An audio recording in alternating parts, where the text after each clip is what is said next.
Thank you very much, Mr. Smith, and let me personally thank you for your constructive suggestions of things that we might consider moving forward.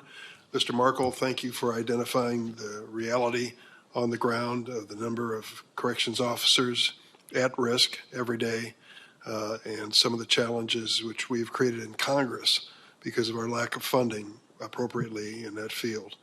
But I'd like to really go back to a point I made earlier with Senator Booker.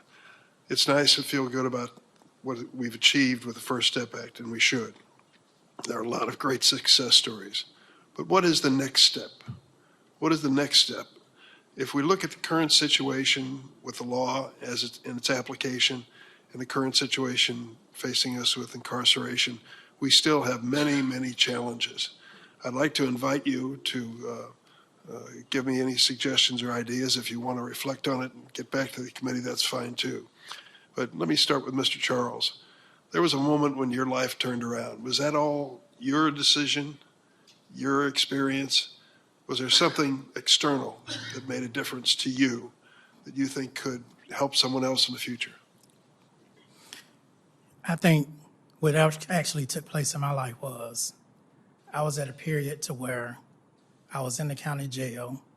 My past, like I said, had been one of shame. And at that moment, I think the fact that I was arrested in that county jail and open to change, that it actually happened.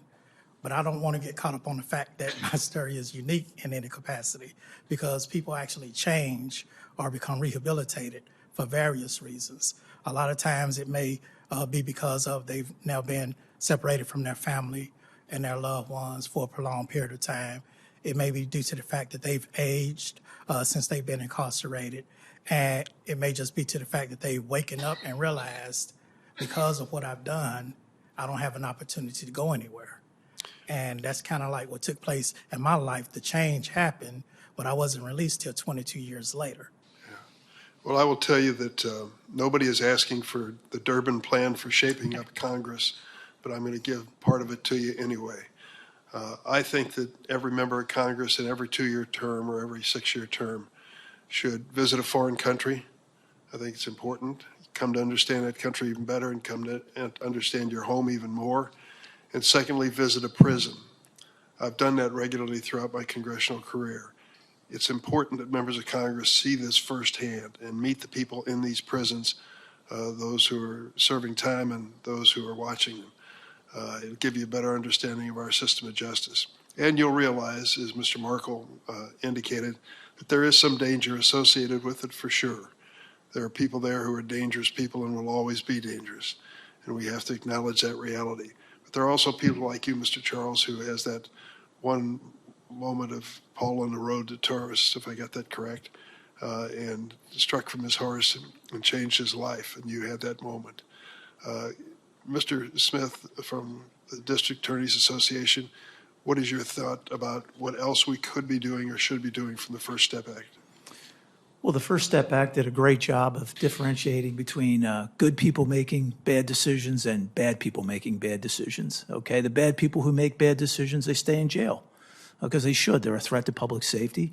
The good people that made a bad decision, that were convicted for it, went to jail for it, are getting rehabilitated and released earlier as well. They should. I think there's a narrative out there about mass incarceration. Well, without mass criminality, there would be no incarceration. So I think what we need to do is focus on why people are committing crime in the first place. We have a problem with crime in the United States of America, juvenile crime especially. On a recent call to the White House, I was told that car thefts among juveniles are almost 1 million car thefts across the United States of America. It's a terrible problem, terrible challenge. It's a terrible problem. So we're doing a great job of implementing reforms like the First Step Act. I think what we're not really doing a great job of is figuring out why people are committing crime in the first place. I don't know whether it's a lack of opportunity, whether it's a lack of family, education, I'm not sure.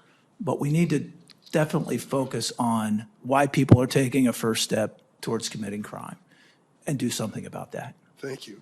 Senator Cornyn?